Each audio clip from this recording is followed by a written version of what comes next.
Bueno, profesor Fernando, muchísimas gracias por aceptar de nuevo la invitación a este espacio. En esta oportunidad, pues vamos a conversar vía online. Y bueno, bienvenido de nuevo. Muchas gracias, Carolina. El placer es todo mío.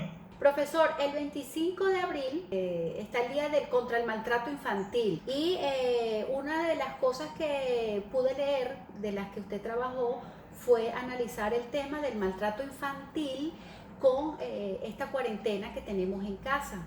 Y colocó una información que me llamó mucho la atención, que hacía referencia a un reporte en el estado Táchira, donde se manifiesta que hay un incremento de esta situación. Sí, efectivamente, Carolina, el 25 recién pasado, ¿no?, de abril en todo el mundo, pues se realizaron cantidad de reuniones, de encuentros y de llamados de atención para que en este momento tan especial que estamos viviendo, pues además de este virus tan inclemente como se expande, pues la violencia también no se nos expanda de la misma manera, ¿no? Entonces ahí hay como distintos llamados a nivel mundial. Esos datos del estado Táchira es un poco lo que uno ve repitiéndose en distintas regiones, países incluso. Nosotros aquí en el Servicio de Atención Psicológica del SECODA, esta sexta, séptima semana de cuarentena, uno de cada 5 casos de los pedidos de apoyo que estamos recibiendo para acompañamiento psicológico a las familias tiene que ver con casos de castigo físico o tiene que ver con casos de violencia, crianza con violencia, por cosas que los niños han hecho, porque los padres dicen que ya no lo soportan, que no pueden con ellos. Y esa tendencia no era así en las primeras semanas de la cuarentena, no veíamos que ese era el reporte, ¿no? Entonces, por lo tanto, nosotros también lo estamos corroborando entre nuestras propias estadísticas de atención, que se está presentando lastimosamente que más tiempo juntos, encerrados, está también aumentando las posibilidades de interacciones negativas con violencia y que la convivencia en casa también se vaya enrareciendo. Claro, porque ciertamente una de las cosas más frecuentes es el tema de la intolerancia, de la falta de paciencia, de la falta de padres a lo mejor de ser un poco más, más empáticos con sus hijos, y que en estos momentos de cuarentena, si no estabas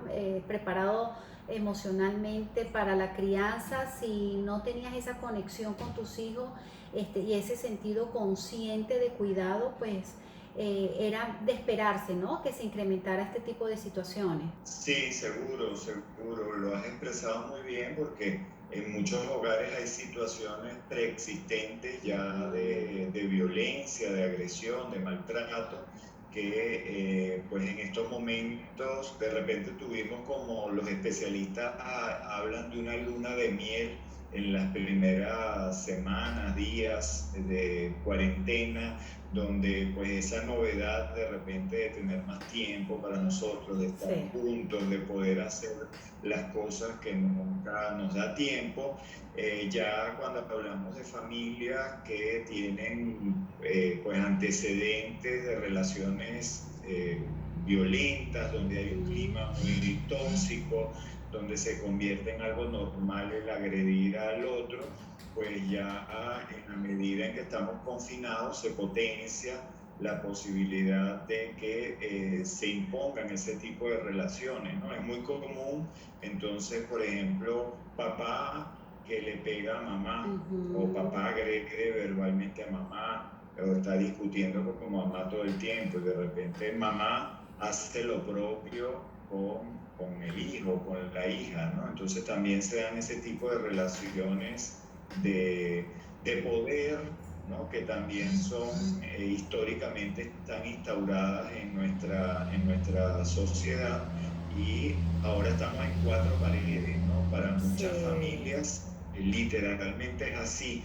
Para algunos de repente tienen la posibilidad de salir al jardín, de tener un pasillo amplio, una terraza, pueden tener varios ambientes dentro de casa para poder estudiar, para poder recrearse. Muchas de las familias están viviendo esta situación en 50 metros cuadrados o incluso menos, compartiendo a veces un número asignado, una cantidad de personas, niños y adultos en ese mismo ambiente, y todo eso multiplica las posibilidades de conflictos y de agresión. sí, ciertamente, fíjese el análisis que usted está haciendo de las primeras semanas de cuarentena y voy a hablar hasta de mi propia experiencia en el sentido de que uno pues lo tomó de repente un poquito más relajado. A lo mejor había como que aquella esperanza pues de que de repente la cuarentena fuese levantada y muchas familias lo tomamos muy tranquilos, muy relajados y hasta el ánimo era distinto y por eso le digo que hablo hasta de mi propia experiencia porque justamente cuando arranca lo del tercer laxo, los ánimos están un poco más pesados, están más densos, te pones a pensar incluso, wow, ahora es que falta, y bueno, a lo mejor por más que levanten la cuarentena o que la flexibilicen, todavía yo tengo que terminar este rendimiento escolar, o perdón, apoyar el rendimiento escolar y las actividades escolares que el niño tiene que realizar en casa y eso obviamente pues genera mucha presión y mucha angustia en los padres. Entonces, precisamente le quería preguntar, profesor, si esa carga y esa responsabilidad escolar puede también incrementar o generar una presión adicional o más fuerte en esos padres. Sí, totalmente.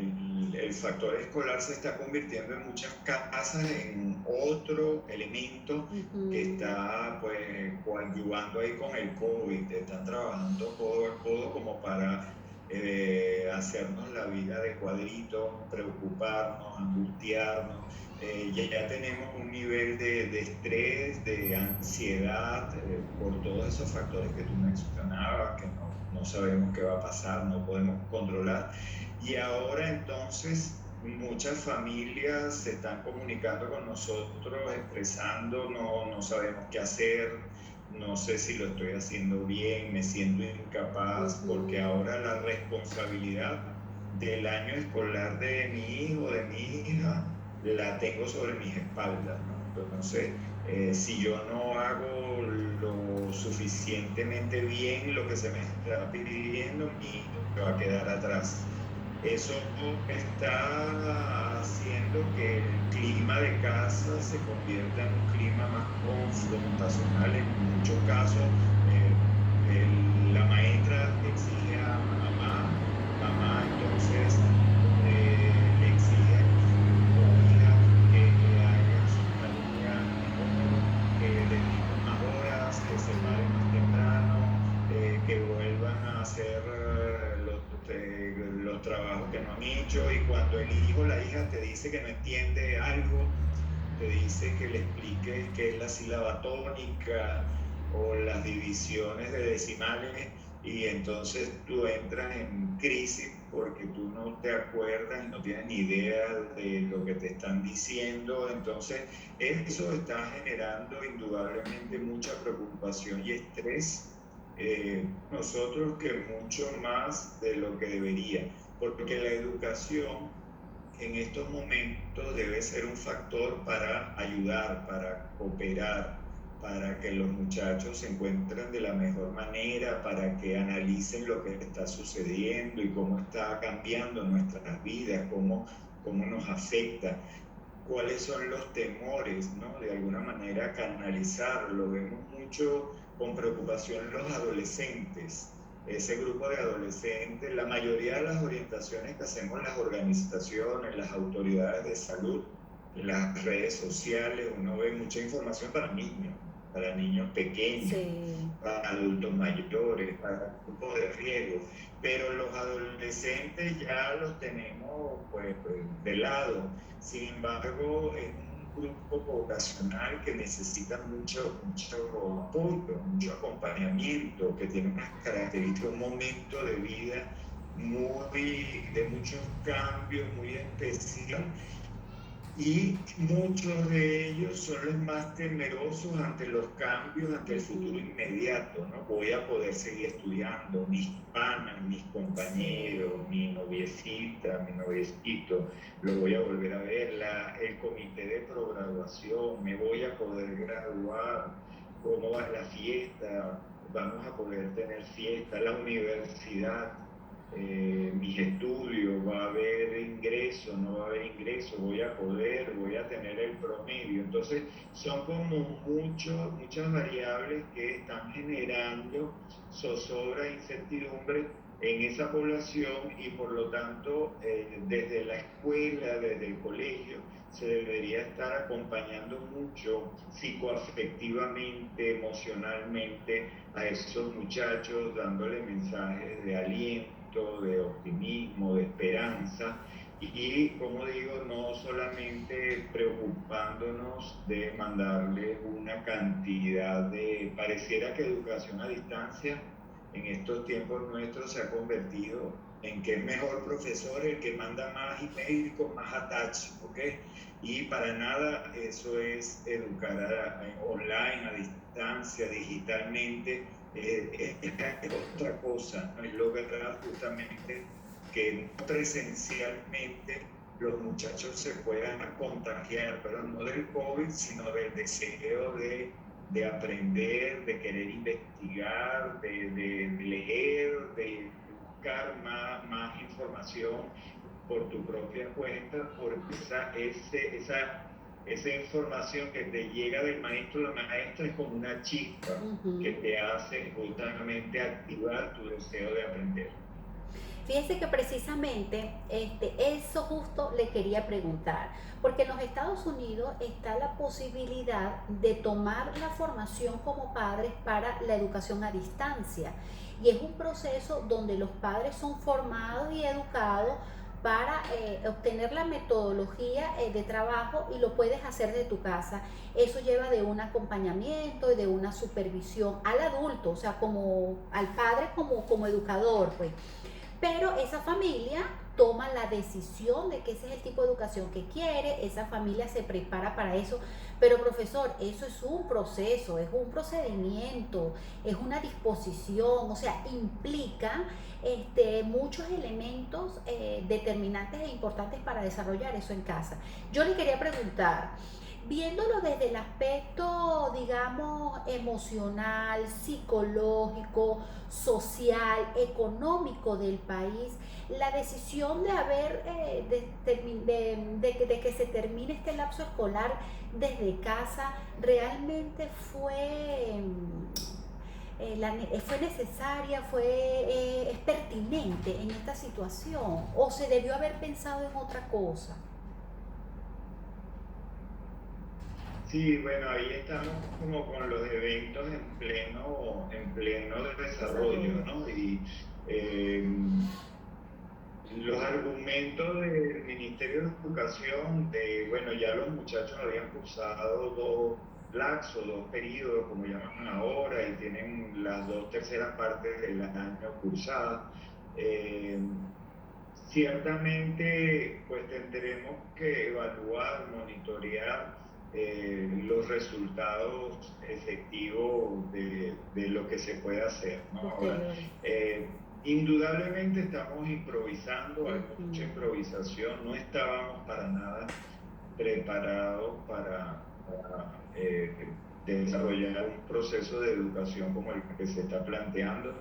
Ya veníamos con una educación seriamente debilitada. No es que esto veníamos bien y esto nos sacó del carril, sino que ya estamos hablando de una educación en el país con pues, serias dificultades, docentes migrando, sí, docentes sustitutos sin tener las calificaciones, madres y padres en muchas escuelas públicas teniendo que asumir dar clases para que los chicos no pierdan una asignatura determinada, fusión de salones, de secciones por falta de docentes, niños o estudiantes que no estaban llegando por falta de transporte, la escuela que no tiene agua, regiones en estados del país donde las escuelas no tienen luz muchas horas al día. Entonces,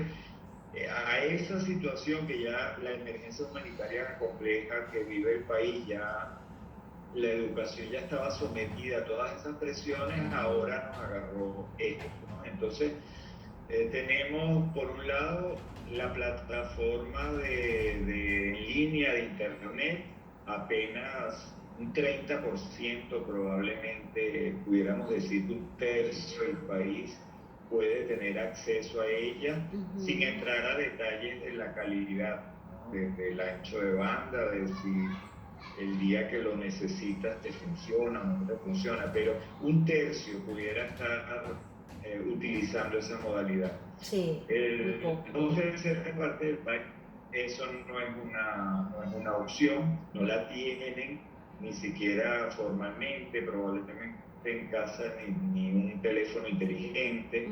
Entonces, bueno, ahí viene la opción de la televisión con la plataforma más vista, más utilizada. Sin tener una televisión educativa ya funcionando como una modalidad de apoyo. Entonces, tenemos docentes formados para la educación presencial. Las universidades, muy pocos docentes ya se han formado como modalidades a distancia, en línea. La inmensa mayoría de los docentes también esto los agarró para empezar a improvisar. Entonces, no tenemos ni las condiciones tecnológicas ni humanas de los docentes que pudieran animar este proceso. Y como bien señalas, pues los padres y las familias tampoco hemos sido preparados, tampoco tenemos las destrezas. Entonces, tenemos una gran improvisación en este reto que se ha planteado, Carolina, y que habrá que ir evaluando. Nosotros pensamos que necesariamente en los próximos años, en la modalidad que se inicia, los muchachos tendrán que seguir nivelándose, repasando, habrá que seguir haciendo un esfuerzo porque incluso tenemos regiones en el país que ni señal de televisión abierta están recibiendo, ni radio por el satélite que se salió de órbita y era el que brindaba el servicio de telecomunicaciones a esas regiones en el sur del país, por ejemplo, o estados fronterizos donde la luz con frecuencia se va en municipios y parroquias. Entonces, tampoco permite que ni siquiera por la televisión puedan tener un flujo continuo de información. Entonces, la posibilidad de reprogramar el año escolar es una posibilidad que está en la mesa. El Ministerio de Educación es el único que tiene la competencia para poder pensar en una decisión de ese tipo. No lo podemos controlar en casa, ni las mamás, ni papá. No es una decisión que nosotros podamos en estos momentos esté a nuestro alcance. Ni el maestro de la escuela de Petare o del colegio de Chacacao en estos momentos no es una decisión a nuestro alcance. Ahora, lo que sí debería ser una decisión a nuestro alcance es que el tema educativo en casa sea algo manejable, que no se convierta en un problema mayor y allí pues la comunicación con el colegio, con los coordinadores, con los docentes, para decir, mira, están evaluando el impacto que esto está teniendo en mi caso, en mi familia, con mi hijo, esto nos está generando estos problemas, estos inconvenientes, nos están pidiendo que nos conectemos X número de veces al día y nosotros pues la única computadora que tenemos en casa la está utilizando papá para teletrabajo y además los los hijos no podemos exclusivamente estar dedicados. Entonces, sabemos de algunas escuelas que han tenido que ir haciendo acomodos en función de la realidad de lo que también los padres y madres le están planteando.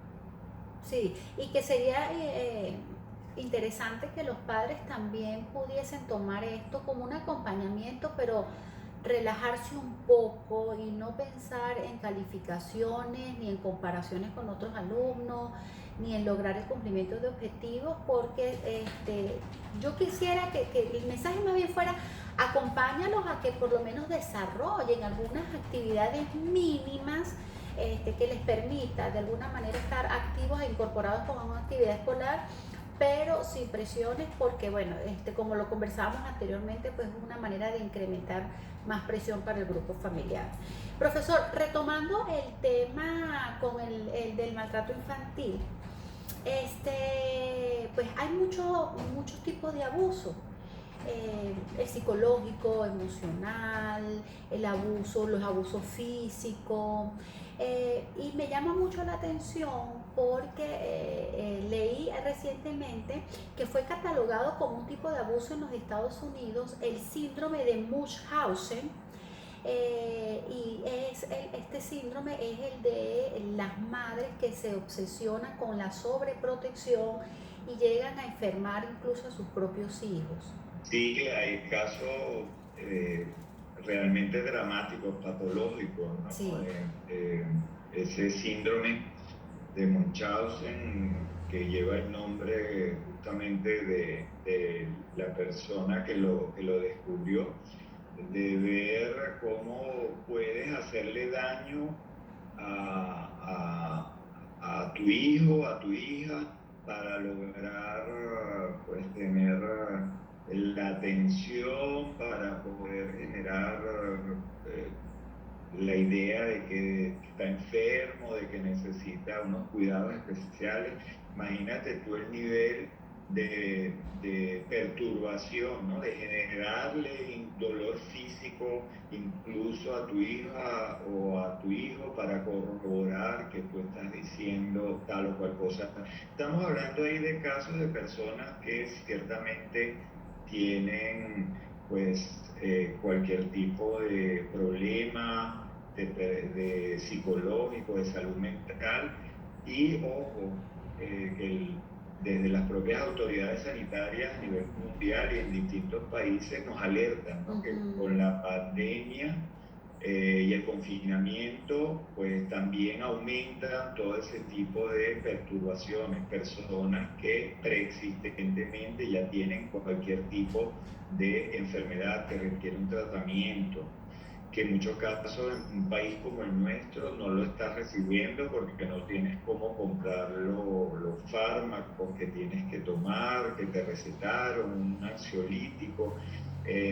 Y imagínate entonces estar encerrados en casa 24/24 como una persona que no se puede controlar, una persona que es bipolar, una persona que tiene unas características que se estaba muy irritable, mamá que se levanta en la mañana ya cargadísima y que reacciona en el desayuno porque el niño se le botó algo y ya desproporcionadamente arremete contra esa criatura, ¿no? Entonces, este es un tiempo, igual el tema de las adicciones, el tema de durante estos días personas que tienen adicción al alcohol, a cualquier sustancia, de repente no puedes consumir todo lo que quieres, o el síndrome de abstinencia, o entonces tomas y el alcohol hace que nuevamente los niños saben que cuando el papá está sacando la botella ya saben que va a venir episodios y turbulencias, ¿no? Sí. Entonces, como digo, a nivel mundial se está alertando que hay que estar muy atentos de que este confinamiento no tenga niños y niñas martirizados por estar encerrados, de alguna manera condenados a estar encerrados con personas que lejos de protegerlos, les hacen daño. Sí, profesor, es precisamente ahí es donde quería llegar, porque justamente las obsesiones, porque las hay, obsesiones compulsivas de sobreprotección, de miedo, de muchas cosas, y las adicciones van a tener allí nuevamente pues a los más vulnerables, que son los niños, en medio de una situación bastante delicada, y es un tema que seguramente va a traer repercusión en muchísimos casos, lamentándolo mucho, lamentablemente, pues. Eh, Fíjese que se acaba de iniciar justamente este domingo pasado la apertura o la flexibilización con los niños para poderlos llevar en algún lapso del día a algún lugar, a un espacio abierto para el esparcimiento. Sí, eh, eh, eh, Carolina, el propio Comité de Derechos del Niño de la ONU, de las Ujú. Naciones Unidas, ante el impacto de la pandemia en el mundo, ha instado a los estados a que, respetando las orientaciones sanitarias de Ujú. prevención, considere la posibilidad de flexibilizar el confinamiento de niños, entendiendo que el impacto del encierro en ellos es mucho mayor, la importancia que tiene la recreación, el juego, el contacto con el aire libre para un niño, ¿no? Quizás Ujú. los adultos tenemos más capacidad, nos aburrimos, nos fastidia, pero tenemos más capacidad de racionalizar. Sí, Entonces, el comité, como digo, esta instancia que a nivel internacional es la máxima instancia de velar por la situación de los niños del mundo, pues recomienda que se puedan tomar medidas de esas, pero evidentemente insistiendo, como decía, en que eso no los exponga a un riesgo de contagiarse, de claro. enfermarse, ¿no? Entonces está supeditado a que se puedan cumplir las recomendaciones del distanciamiento físico, de que los niños no que estén supervisados por un adulto, de que no estén intercambiando juguetes, juegos colectivos de pelota, donde puedan estar teniendo contacto físico, ¿no? Entonces ahí sí tenemos que hacer un gran esfuerzo Ujú.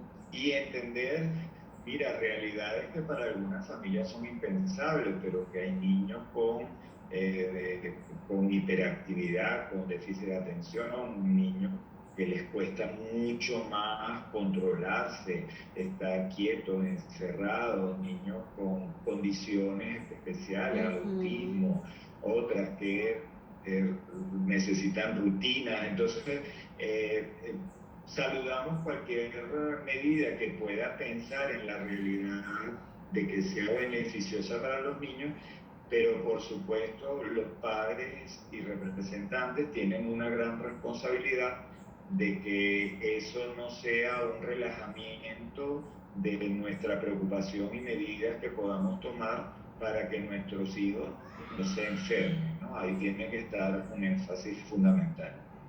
Sí, totalmente de acuerdo con usted. Es una oportunidad. Yo también, pues, la recibí muy contenta porque es necesario. Y bueno, pero que no se nos vaya de las manos, nos relajemos muchísimo y los padres seamos muy responsables de cómo vamos a trabajar este tiempo de esparcimiento ahora los domingos acá en Venezuela. Bueno, profesor, no me queda nada más sino que darle las gracias nuevamente. Igualmente, Carolina, un placer, todo el cariño y bueno, y a todos que se cuiden mucho y mantengamos nuestra cercanía social, ¿verdad? Distancia física, pero mucha cercanía social y emocional con todos nuestros seres queridos, con todos nuestros allegados y conocidos. Así es, profesor, así es. Bueno, profesor, un abrazo desde acá, que esté muy bien. Gracias.